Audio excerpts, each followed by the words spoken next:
Hey, cousins. Listen, I want to go ahead and get this one out the way because I'm not here because something exciting happened. I'm here because I got questions. I got questions. And I don't want to jump the gun. I want to go through each segment and I want my questions answered, cousin. And you the only person that can do it for me. Y'all the only ones that can make sense of this. Okay, I'm gonna love hearing the people that's gonna say this SmackDown was great. They had a good time. It was so good. Oh my God, I want to hear the people that say it. I'm not even trying to be contrary, pessimistic, or hateful. I just want the shit to be entertaining, child. That's all. That's it. I'm sitting there in a whole trance, in a trance, and that's not a good thing. SmackDown for October 17th. Spooky season. We in the middle of it. Down at the Snap Center in San Jose, California. We got Vic Joseph and Corey Graves on the 1 and 2s. And we're going to go straight into it. First of all, I turned on SmackDown because I had to turn on my VPN and all that. So I didn't get to the SmackDown till maybe 12 minutes in. So I rewinded it because I said, let me see what happened. Let me see what happened. And Nick Aldis was in the ring first. And he said, welcome to SmackDown. Shoulders broad, suit tight as usual. Nick's a good looking dude. Congratulations to Mickie James. That's her husband.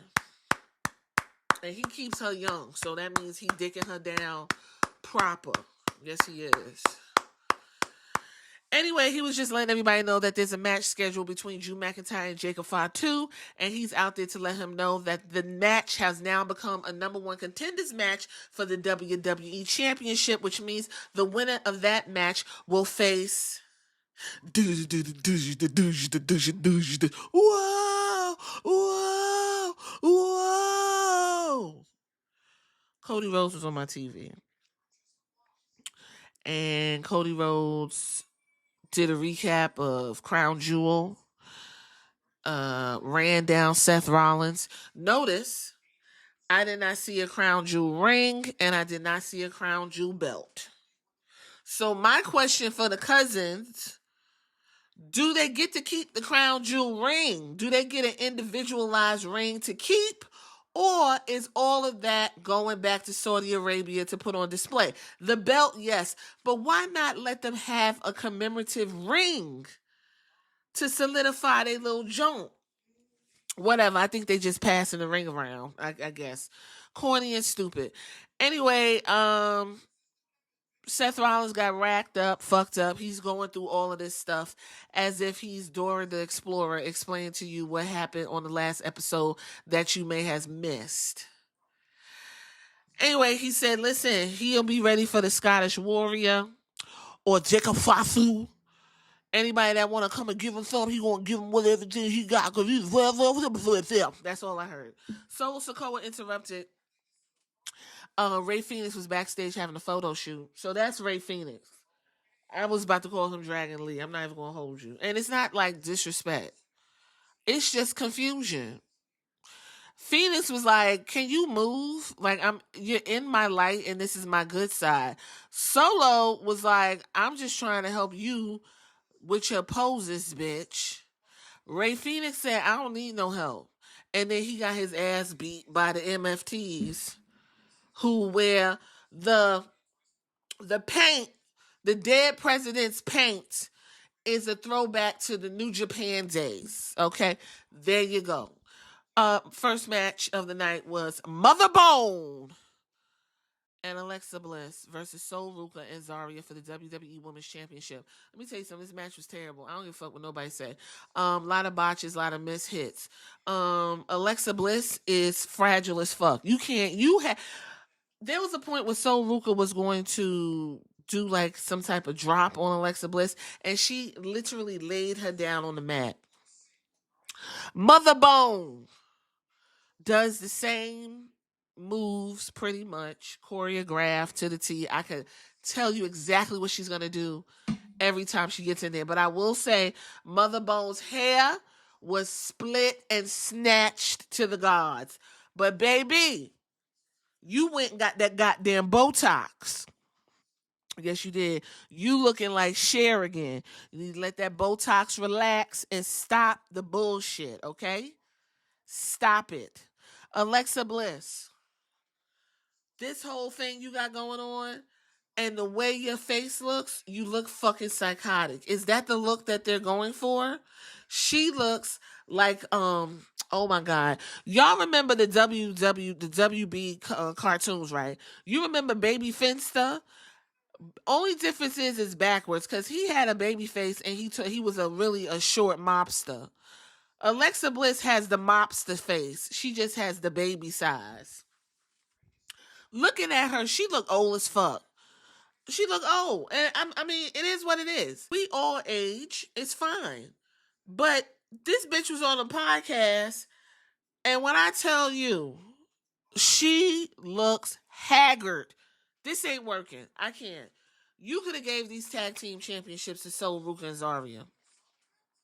What is the purpose of keeping these tag team championships on Charlotte Flair and Alexa Bliss? Cousin, there you go. That's the first question. What's the fucking purpose here? Why? Who cares? There is no division. There's no division. So you are back to square one with these stupid ass titles. Why did you take the titles from NXT women? Why? And we're going to talk about that in NXT and what Booker T had to say something real interesting about the developmental brand. So look out for that. I hated it. A waste of time. And they go over there and shake Sol Ruka's hand and Zarya's hand, and they got beat up by two old bitches. Moving right along. Cody Rhodes ran into Jacob Fatu backstage, and of course Jacob turned up all the nigga he could handle. Before I get into tell you what he said, the cousin, I just want to say this real quick. I called Jacob Fatu Mr. Nigga because I said his mannerisms, his cadence, his behavior is that of a black man from the hood. Now, you said black people are not a monolith, and you are absolutely right. Give him a round of applause. Black people are a monolith. But black people, and you know what black people I'm talking about, okay? I had the luxury of growing up around a whole lot of different black people, but a majority of that was in the hood with those black people, and Jacob Fatu acts like one of those hood niggas, okay? So, Mr. Nigga, because he said he gonna use the word, apparently. He gonna rap, and he gonna let out, you gonna get out, he gonna do all of that. He gonna do it, okay? So I understand what I'm saying, and I feel like you understood what I said too, cousin. Moving right along, Jacob was backstage. Cody came up to Jacob, and Jacob was like, hey, man, I like that belt. You know what I mean? You know what I'm saying? I'm in the bed area. I'm in the bed. This is what they call the bed. And you know how I get down at the bed. I move around, and I do the things how I need to do it. You know what I'm saying? You know, I'm a whoop Drew McIntyre ass. I'm a dog walk his ass from San Jose to Oakland to San Francisco. Hell, I'm going to go over the Bay Bridge working on his ass. You understand me? You know how I gets down? Yeah, I'm going to show you the meaning of ghost ride the whip. I'm going to show it to you. You understand? Because guess what? I'm Jacob Fatu. I'm all gas and no brakes with it. Yadadamean. Cody gonna say, I hope so. And shakes Jacob Fatu's hand. Jacob just standing there like, We get Aleister Black and Zelina Vega segment. Give a round of applause for somebody listening to me and putting Zelina's ass in the goddamn closet with her husband. Very good. Wig still crunchy. Wig on tilt. So it don't even fucking matter what they talking about, because guess what? They are literally talking like Karrion Kross and Scarlett. They are the devil you know on your shoulder, child. Now, you know Zelina Vega got a Aaliyah.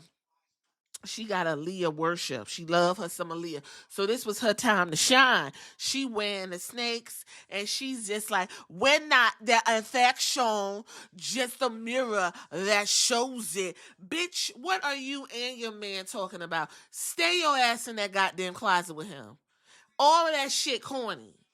It's corny. But you gonna be busy. So you gonna get to do these cryptic ass bullshit things And he gonna pull your ass out so you can have a mixed tag matches and fill time and get you a little money in your pocket. Oh Lord. The venom isn't poison. It's salvation. These people don't believe shit they saying. That's why the shit looks stupid. Moving right along. Nick Aldis was having a conversation with The Miz, and The Miz was talking about something. I don't even know. Anyway, we had Animal, a.k.a. Sami Zayn, come up there looking as filthy and greasy as he want to look, and he gave a full speech on how this championship is important to the people. This championship is important to me. This championship is so important, and I have to get in the ring and I have to do it. Nick was like, but you got your ass whooped, so I'm just trying to help you. But Sammy was like, that's right, I did get my ass whipped. But remember, I'm Rocky, and I keep coming back, and there's no way for me to stop. So I'm going to the ring, and whoever wants to come out there and get what I got to give, they better come and do it. So he runs his ass off, and Nick is like, child, please. And he turned back to The Miz, and he was like, is there anything else you need, Mike? Like what? Mike was like, nope, sure don't. And he walked off. So I already knew, because this is predictable as fuck. I said, Mike finna go in there and think he gonna get a championship. But I also knew that him was waiting in the wings. And guess what? I was right. We had Sami Zayn doing his thing. And then The Miz thought he was gonna be awesome. But guess what? Carmelo Hayes came and beat Miz down. And they rolled the fuck away. But we still needed a challenger. And then all of a sudden, you hear the dun dun dun dun dun dun dun, and it is Ilya Dragunov, returning Ilya Dragunov, who's been going for about 32 years, coming back with a leg brace. How wonderful. Yay. Are you excited? Everyone keeps saying Ilya Dragunov. Oh, he's so good. Yeah. So, cousins, the unbeatable, unbreakable, undeniable, untouchable Sami Zayn got beat, braked, untouched, and every touched, and all the things you could think of with this motherfucker who been going for 32 years. Meanwhile, Javon Evans was in there, Carmelo Hayes was in there, Shinsuke Nakamura was in there. Everybody got their ass beat by a Blue Thunder Bomb. This motherfucker then came alive and dropped what he called an H-bomb on Sami Zayn's neck and got the 1, 2, 3, and that is your new United States champion.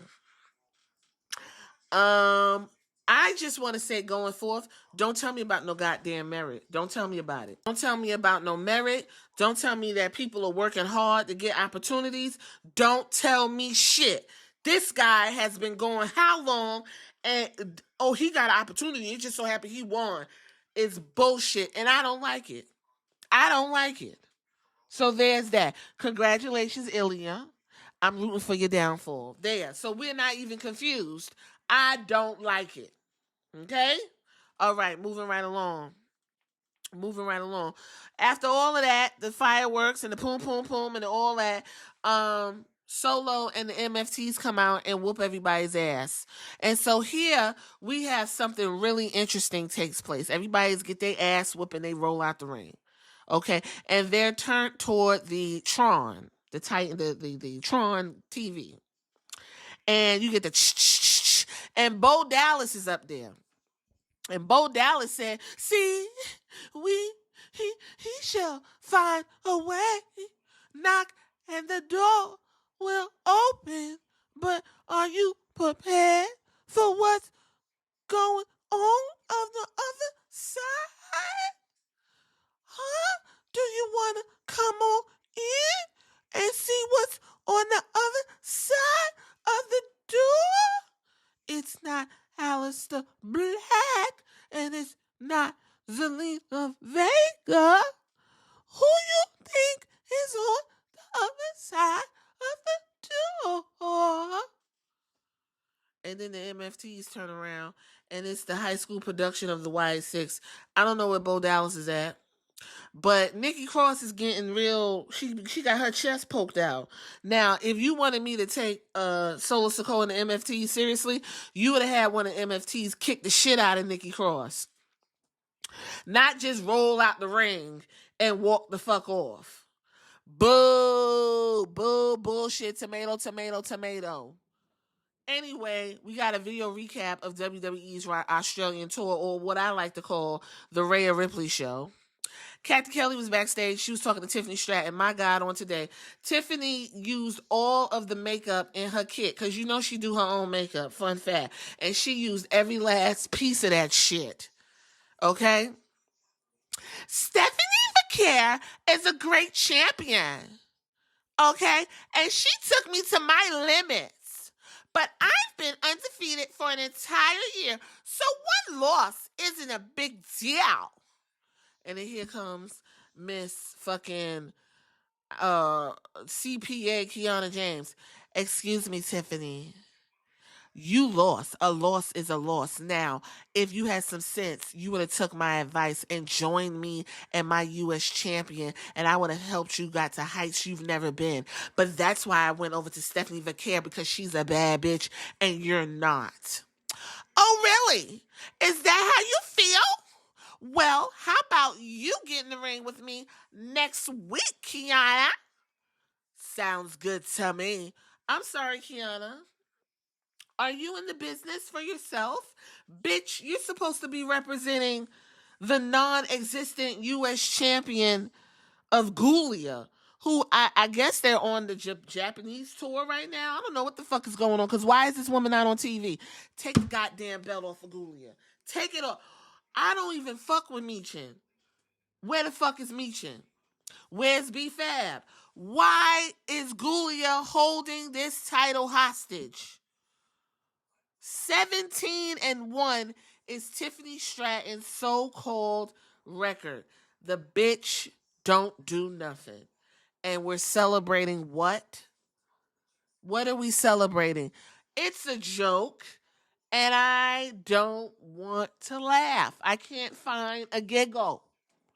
Tiffy time, Tiffy. Somebody told her don't say it. They said don't say Tiffy time when you get through talking to Kiana James in this promo. Don't say it. Because she definitely be like, well, Kiana, just know that when we get in the ring, I'm going to tell you what time it is. It's Tiffy time. She didn't do that. Where's Nia Jax? Where the fuck is Jade Cargill?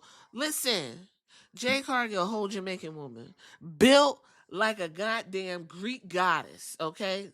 Even though, you know, they wouldn't look like that, but chiseled out of granite and marble.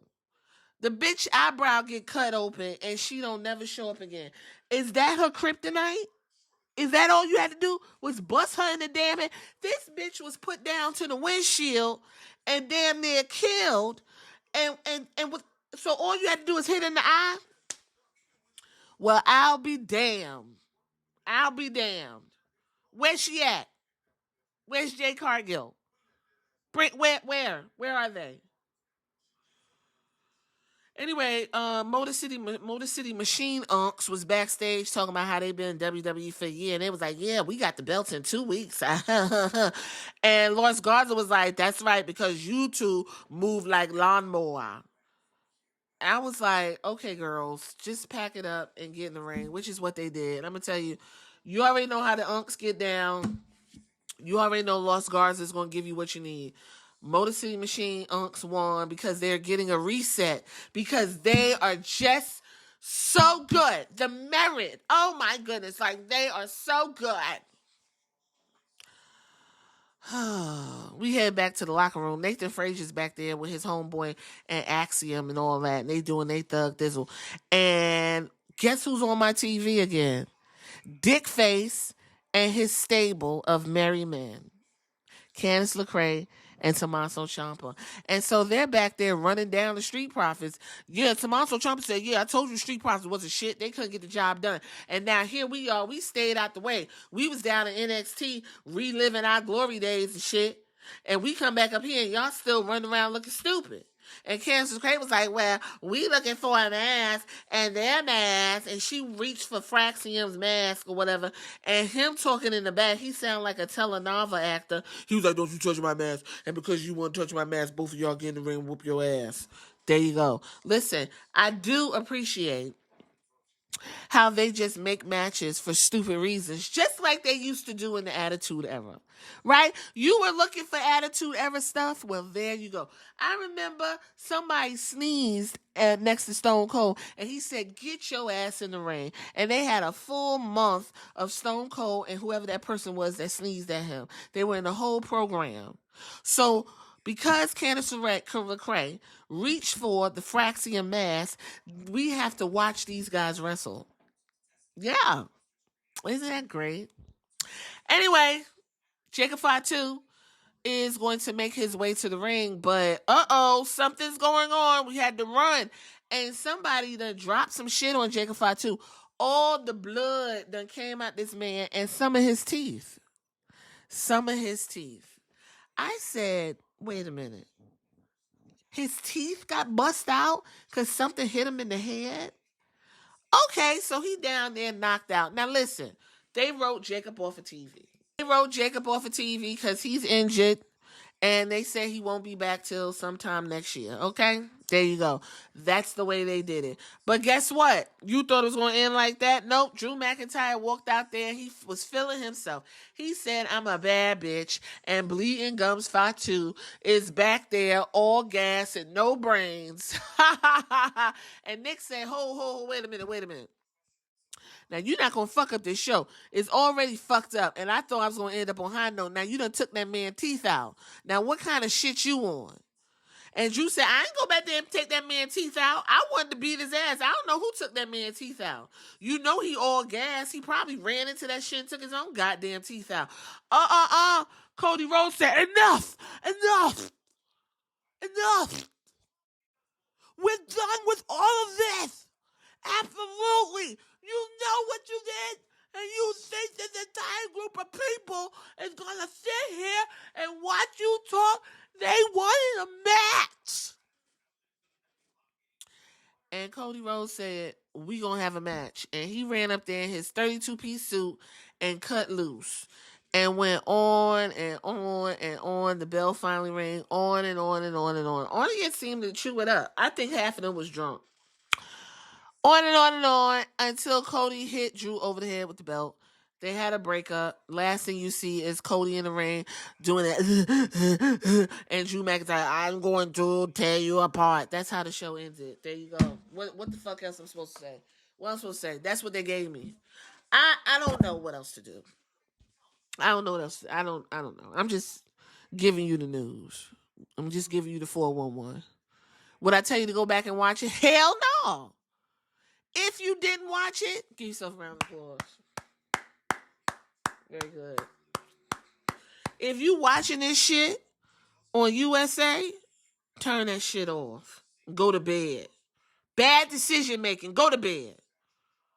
If you are paying $30 for ESPN, take your ass to bed right now. Go ahead. You might as well go and pronounce yourself if you paying $30 for any fucking thing. I don't even know, child. This show was it just was terrible. I don't know what the fuck else they're going to do. But maybe they're going to use AI. Because you know WWE use AI now. It's coming. We're going to talk about it. I got it already queued the fuck up. I'm going to leave right there because guess what? Say it with me. That's all I got because I ain't got no more.